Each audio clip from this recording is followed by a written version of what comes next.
Hey fam, what's going on? This is Jessica Pickens. Welcome to Pickens Realities, our Blended Family Truths podcast. And we're back with another episode. Thanks for tuning in, guys. I'm Jayla. Episode of, you just went straight to I'm Jayla. Pickens Reality. Episode of Blended Family. Why do I not know what's going on? Hey, y'all, am I drawing what's going on? I have no idea what's going on with Jayla today. We gonna get it together. It's the Welcome government. back to Pickens Realities and Blended Family Truths, where we discuss blended family matters because blended families matter. I can't believe I just... Yes, we do. Yes, they do. All right. Oh my gosh. Are you gonna be okay today, girl? Yes. So today we're coming with an episode about one of the key words we talk about every single episode, which is communication. Say it 3 times. Communication, and communication, y'all. Woo, Lord. Yes. We can go a whole week, 8 hours a day. Communication is a vital thing in any relationship.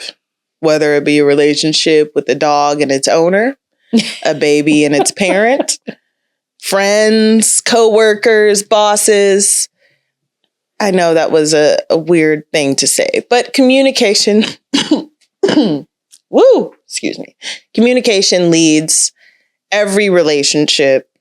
And we're going to talk about communication and blended families, our family specifically. So early communication challenges, right? So we met and married, well, y'all married in 90 days. And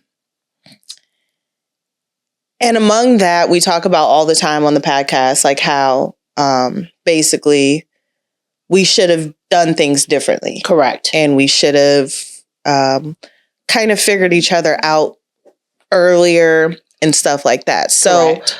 What do you think were our earliest communication challenges that we experienced? I would say number one, that one of the biggest lessons that I have learned, and really one of the things that this podcast, like seriously, has taught me, right, is that in your head, I think a lot of times people think they're being detailed and targeted in their communication, and you're not. Yeah. So you think, like for instance, honing in on specifically, like you said, what do I think we could have and should have done differently in the beginning? Like one of our previous episodes when you and I were talking about our relationship, right? Mm-hmm. And we both acknowledged that, like, I put effort into trying to get to know you in a way that I thought in my head was an okay way or the right way to try to get to know you, instead of having more targeted communication where I asked you what you needed. Mm-hmm. Right. So had I, instead of me thinking, oh, well, I'm doing what I should be, I'm having conversations, I'm asking her questions, I'm here, I'm present, which is hugely important. Right. However, I did not understand at that time that you were 5, right? 5-year-olds know how to communicate and communicate well. So had I been more targeted and saying, hey, talk to me about, again, some of the simple things to start out with to build relationship. What's your favorite color? What do you like to do? What's your favorite activity? Yeah. What's your favorite subject in school? Right. And so putting forth more effort to have a very conscious and targeted approach when building relationship, particularly in blended families, right? Like, and actually biological families too, because one thing I thought about again, as we continue to learn, I'm like, dang, do I really know my kids? Like for real? Like how much you think you know your kids? You think you know, like, do I know your dad better than anybody? Yeah. But you know why? Because we spend the most time with that targeted, specific conversation. Right. So I think that one thing that I wish that we would have done different and done better would have been putting conscious effort into having specific, targeted, more micro conversations individually with each one of you to get to know you better and build better relationship and trust. Does that make sense? Because when you feel like someone knows you and understands you, to me, it's easier to get along. And it builds trust, because then you go, okay, well, they care. They're asking me things, and feeling like someone cares about you. And then, of course, the follow through has to be do what you say, say what you mean what you say, and do what you say. Actions speak louder than words. But that's all a path and a part of the layers to building that bridge of trust. Yeah, I was watching an episode. Well, Isabel was watching an episode of Bluey last night, actually. And on the episode, it was saying basically the mom and dad, or the dad and the son, Bluey, were making promises to each other. But they thought that just because they said, I promise, that meant like everything was golden. And the mom was just basically saying, like, the mom interrupted them because they were like going back and forth for a minute. And she was just like, promising to do something doesn't mean, it's okay for you to just say it and not do it. Promising something means that you're building trust and saying, hey, I'm going to do this. Trust me to do X, Y, and Z. But to follow up on that, right, that's what she was saying. And then if something changes and you can't do what you've said you're going to do, then communicating and circling back instead of being embarrassed about it, upset about it, or thinking, it's not a big deal. Right. They'll understand. No. It can be a big deal. Yeah. And you do need to follow up and circle back and say, hey, we talked about me doing X. Some things have changed and I'm sorry. I know that may be disappointing or whatever, but talking about it. But that brings me to my next question. So when you were saying you may be like, oh, it's not that big of a deal. Like it is a big deal to the person. So that brings me to communication styles. So everybody has different communication styles. So we've already talked about parenting styles, but people communicate differently. So some people do. What I can do for an example in my brain is like some people are visual learners and some people can just read information, understand it, and apply it. Some people have to be shown information to understand it, to apply it. So this is kind of like a two-sided question kind of for me and for you. So we've all grown up specifically, okay, you and your siblings grew up together, but almost differently in the same sense. Just like me and my siblings, we grew up together, but differently. Yeah. You all were very different people. Right. And it all affected how we communicate. Yeah. Right. So me and your dad communicate differently? Very differently. Very differently. I feel like you're the type of person where it's like, if there's an issue, we talk right now. And dad's like, no, I don't want to talk right now. And you're like, no, if we don't talk right now, that's a problem. He's like, but I don't want to talk right now. And that's a problem. So that's how it used to be. How did our different communication styles impact our ability to connect and understand each other? Greatly, a lot. So, and I'll take it a couple layers. So to the point, so you have the parents who, again, ideally, the grown-ups are supposed to be the grown-ups, while life is a forever learning process, right? So nobody ever... Hold on, let me cut you off. I'm not going to lie. The grown-ups are supposed to be the grown-ups, but the kids take you there sometimes. My baby be taking me there. I be having a... They do, but then you're supposed to be the grown-up. And so I think, and that's a whole nother topic too, right? And that may be what we talk about next time actually is unrealistic expectations, right? So don't be expecting your 4-year-old to exhibit the control of a 50-year-old when you're 25 and still cutting up on a regular. Well, I can't.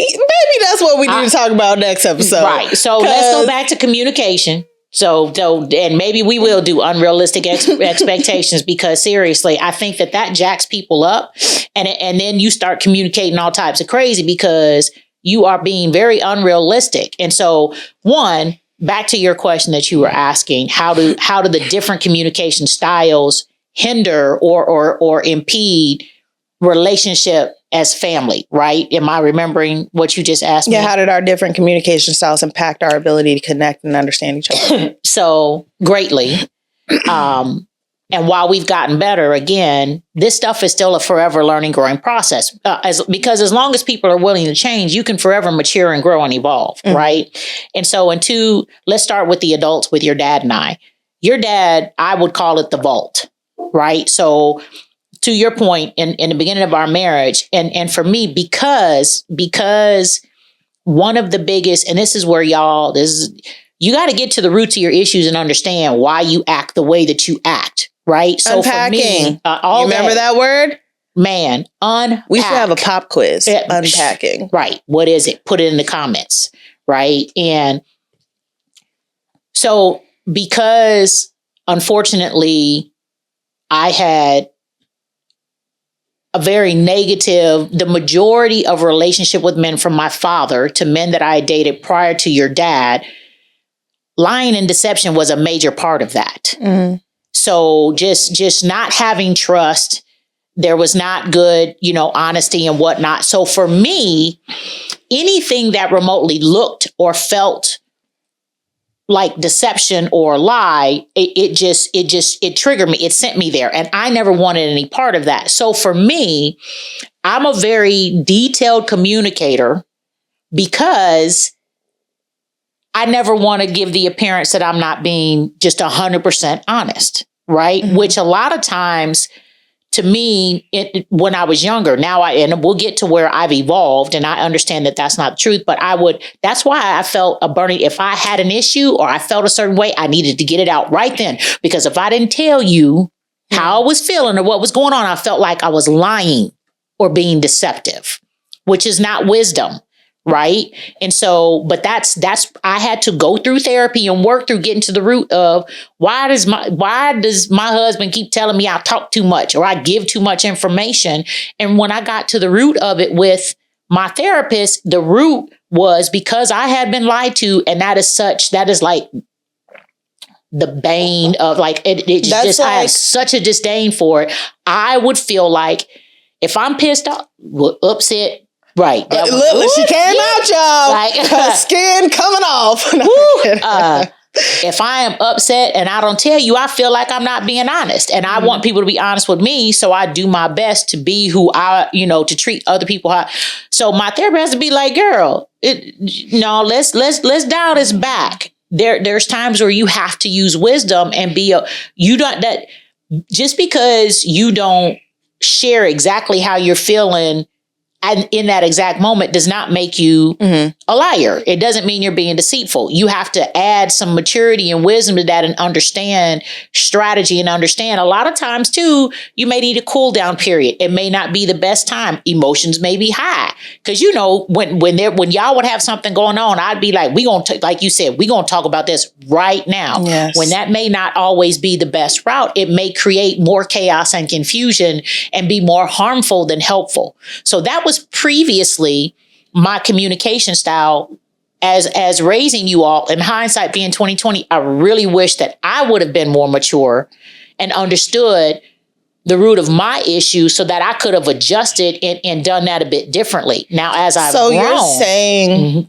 that basically like when we was kids and you used to try to talk to us to get to the root of stuff, correct me if I'm hearing this wrong, and we wouldn't want to talk right away, you would immediately think like, you got to be lying. Like it's got to be something. No. For me, what I'm saying, for me, no, not projecting that on anyone else. I'm saying that my tendency to need to address an issue right on the spot at the moment, and sometimes, to use one of your words, overshare and be way too transparent in detail was about me not ever wanting to come across like I was being deceitful because I didn't tell you exactly what I was thinking, exactly when I thought it. See, and now there's me that, well, now I feel like I overshare a lot because I kept so many things in.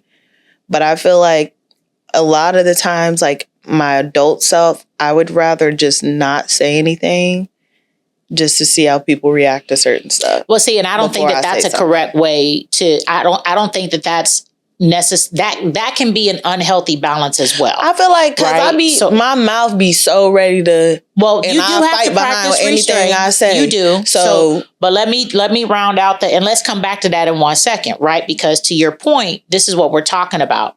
People should evolve, as you grow and mature and learn. The point is to continue to learn and become a stronger, healthier, wiser individual. At least that's the goal from my perspective. Everybody may not agree with that. If you want to be out there in these streets and just be the whatever, I'm sorry, like ratchet came to mind. I don't know why that word came to mind. We all just want to be out, doing you and don't have a particular inclination or care to want to become, someone because you can operate and be transparent and represent and do it in a way where you're not harming others. I think that when people choose to communicate and are just spewing everything that comes to top of mind without any restraint, without bridling your tongue, without using wisdom, you wind up hurting and damaging other people. And that's just not cool. So let me ask this question.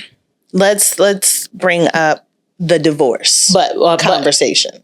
Okay. Because I didn't finish let me round out real quick and then getting back to the how did our different communication styles hinder or help, our relationship as a family coming up. So my original communication style of I want to talk about it now didn't always, a lot of times it really went against your dad is not one when he's angry, trying to get him to talk right there. Yeah. He needs to cool down. So we were butting heads tremendously. And when it was he and I individually, when it was something involving y'all, and so I learned the hard way. Because I would be wanting to talk about something and he would do the Dominic, right? Where I'd be talking and he just be looking at me. What is the Dominic? The Dominic is... That's the Dominic. Literally. And then zoom in on my face as I'm just like... Yeah. And so the problem, of course, is if you do not, again... And so then we would get into it even further because I'm going, we need to talk about this. And he'd just be like, no. And I'd be like, no, we need to talk about this. No, no. And wouldn't be, you know how when you know people and you have someone that you know and you care about, you can tell when something's wrong and you're asking them, what's the problem? What's wrong? Right. Nothing. Come on now, man, right. And you going, yes, there is. No, nothing. It's saying no, foaming at the mouth, saying no, nothing. Right. And so for your dad and I, that caused us conflict, a lot of conflict in the beginning that again, working with wise counsel, with Dad Walton and whatnot, to learn how to compromise and come to the middle. There were times when I had to be okay putting the pause button on, but then he had to step up and he had to talk. And so you have to find that middle ground. And so the same thing with you all, Jaylen typically was a talker. Dominic, you had to drag him behind a truck to get to the root of what was really going on. Eric was kind of a mix, me and you, I never knew what was going on. And you didn't have much conversation with me. I think so for you, it was more who was asking. Like you would talk to your dad, but you didn't really give me, you and I weren't at that stage. Boom, hold on, wait, stay right there. Okay. So boom, communication, right? So this is perfect. The who is asking is a great leeway into children and their relationship with their parents. Yes. Because there's always a stereotypical fun parent and non-fun parent, good parent, bad parent, enforcer, non-enforcer, right? So I feel like when I was younger, you were more of the enforcer to me, and the enforcer to the boys was dad, right? So I felt like it would kind of be harder to talk to you, but it's also like hindsight is 2020. And it probably wouldn't have been so hard to talk to you. I just probably felt like, because you were like, no, tell me right now, talk to me right now. And in my brain, I'm trying to like decompress in some situations, because I'm not going to lie. Some situations I was trying to find a good lie. That's sounding good. I didn't want to say it. But then there's not the way to go, people. Right. I'm just saying. It's just then not there was my dad who, from a previous episode, when he was speaking about his dad, he was saying something that he learned from one of his dads was never, or Granddad Walton, I think it was, never discipline. No, it was Granddad Billy. Mm-hmm. Never discipline when you're angry. Well, that didn't particularly carry out. I feel like it was a 50-50 with him. Sometimes he'd be like, I've had it up to here. Everyone's feeling my wrath. And then sometimes he'd be like, listen, okay, like, let's sit down and talk. But then when you get that part of him, when it's like, okay, listen, let's sit down and talk, I feel like it felt like a sense of relief. So when it's like, who's asking? I know you probably used to feel like, so what am I, a chopped liver? A lot of times, like, but then as we mature, and like again, we have learned, one, I think that communication in general and just talking it out, and I say this, I think, on different segments of content, that's on our social media or, on Facebook and whatnot. I say this a lot, choose to be a grown up, man. And as you just talk it out, being an adult means I can have a respectful, civil conversation, even if I don't agree with you. Right. And that's so the big thing. Being able and I mean, heck, just to, again, I'm grateful for this. The goal of this podcast is to help other people. Here's what people I think sometimes miss. You always speaking and teaching and preaching to yourself first when you're trying to help other people. And so inevitably, in my opinion, how God works, then it's healing you and like me and you and your dad have all talked about how, because of this podcast, which we didn't do this for us. We were doing this going, okay, we just going to put our business out in the streets because we want families to stay together, right? Mm-hmm. We want other blended families to know this stuff is not easy. It is different, but you can make it. You can get through it. And let's talk about our lessons learned and things that, that we can say, yeah, this worked. And I think we got more of this didn't work, which means y'all go do the other, right? But in doing that and learning, hey, because of the communication we've had here, I have come to terms and really come to peace with it's okay that, and again, for people that don't know, maybe watching this is my bonus daughter. Again, we don't run around using that term. But finally going, I never should have felt some type of way because it was very obvious to me that you didn't love me like I was your mom. Well, because I wasn't. Mm-hmm. And again, if I am honest with myself and I assess, and I assess why that is, you get to the root of it's because I had been rejected by so many people in my life. And so when you've been rejected and people that are supposed to love you and care for you in a certain way, i.e., first and foremost, your parents, when that doesn't pan out and you're fighting to be accepted by other people and be loved by other people because you're missing components of that from the foundation that was supposed to be there. To me, you and I's battle in relationship was another form of rejection, and it hurt. And so instead of realizing that I had an unrealistic expectation, and you can't expect a kid that you didn't birth to have the same connection with you as a bonus parent or the common term step parent. I would say, particularly when they have, like you see, your mom, you've had good relationship with your mom your entire life. It's just not going to be the same. I had an unrealistic expectation because I had a fairy tale in my head. So not that you can't. So I would encourage people to understand that, one, communicating with yourself first, and again, through therapy, getting to the root of your issues. The unpacking is primary and first of all, because you can't communicate honestly with your spouse and with your kids in a healthy way to set appropriate expectations and boundaries that will lead to the healthy relationship until you deal with you first. Right. I never thought about it like that. Like you feeling like it was rejection. I felt rejected because I'm like, again, it was why am I not good enough?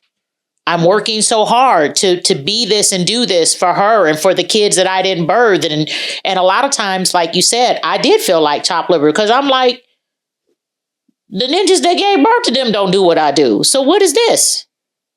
And it usually be that. Like even with siblings or family, you be feeling like, dang, like I'm your blood relative and you do more for this man that you done picked up off the street than you do for me. Exactly. Like, that's crazy. Exactly.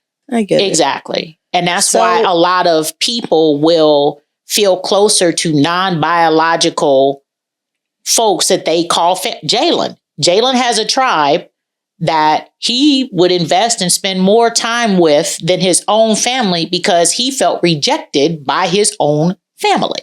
Whole time it was misunderstanding. That one. And which gets fixed by... Which brings me to my next question.